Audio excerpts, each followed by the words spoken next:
Katıcıya kubeyeceğim.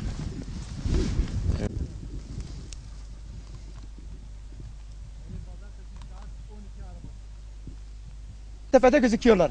Sürülmüş yer. Bu kadar zeytinliktir. Ondan 600. sonra bu tarladır, diğeridir. Diğer tarafta var, köyün arkasında var. Kamp sahasının orada var. Diğer yolun bitişinde var. Benim dilekçelerim artık kaybolmasın.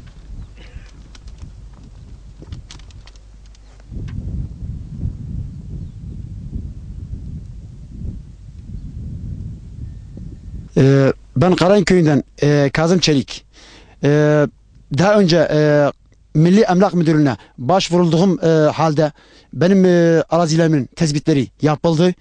Ondan sonra 2 ay önce tekrar Milli Emlak Müdürlüğü'ne gittim. Dedim bu hacı meselelerim neden gelmemiş? Başka köylü arkadaşlarımın adı gelmişti.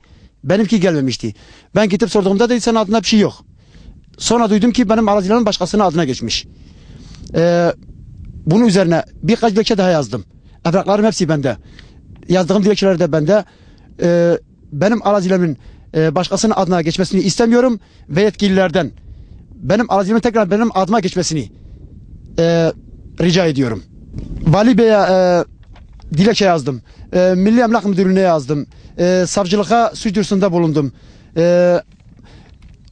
Hem benim hem kardeşlerimin bir de 2 tane ortağımız daha var. Onlarınki de aynı şekilde. Yani gereken neyse başvuruyoruz resmi olarak. Dilekçelerimiz elimizde. Kardeşim zaten biliyor. Şu anda adımıza hiçbir şey yok. Yani kaç seneden beri babamızdan kalan tarlaları şimdi ana kadar biz kullanıyorduk. Şimdi de biz kullanmadığımız halde başkasının adına geçmiş. Yani yarın öbür gün mesela bir insan gelirse benim arazimi sürerse acaba ne olur?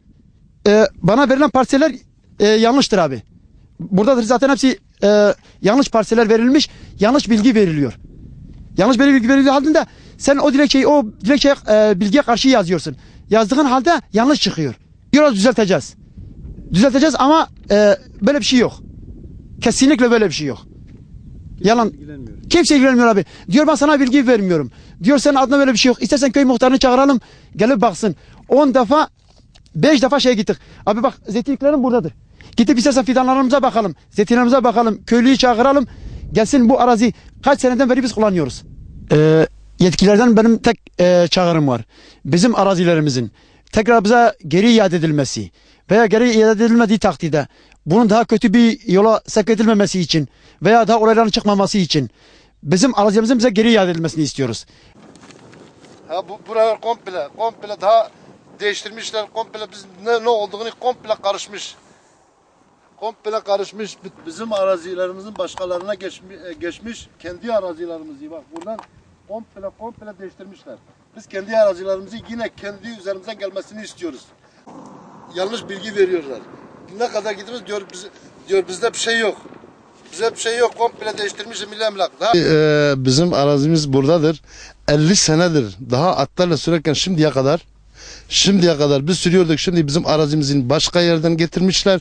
Almışlar getirip bizim arazimizin içine koymuşlar. Bizim arazimizi değiştirmişler. Milli Emlak'a gidiyoruz. Nereye gidiyoruz? Diyor bizim haberimiz yok. Bize bilgi vermiyorlar. Kendi aralarında. Bunlar ne yapıyorlar bilmiyorum. Kendi aralarında müdürlerle komple kendi aralarından bu tarlaları komple değiştiriyorlar. Başkalarının adına geçmiş, başka yerden almış. Bunu öbür tarafa getirmiş, öbürü de buraya getirmiş. Bu komple karıştırıyorlar. Bu yetkililerden el atmasını istiyoruz. Çok kötü şeyler olacak. Geçen gün gelmişler buraya diyor bizim aracımızdır. 50 senedir ben 50 senedir yaşım 55'tir 50 senedir ben burayı sürüyorum. Adam gelmiş diyor benim arazimdir. Nereden almış, nasıl yapmış, nasıl koymuş bilmiyoruz. 10 parsel arazimizin komple değiştirmişler. Milli Emlak'a gidiyoruz. Bak bizi bu komple yanlış bilgi veriyor. Bütün arazilerimizi komple değiştirmişler. Bilmem ne yapmışlar. Hepsini başkalarının adına geçmiş. Bilmem ne olmuş. Kendi arazimizi yine eskisi gibi kendi üzerimize gelmesini istiyoruz.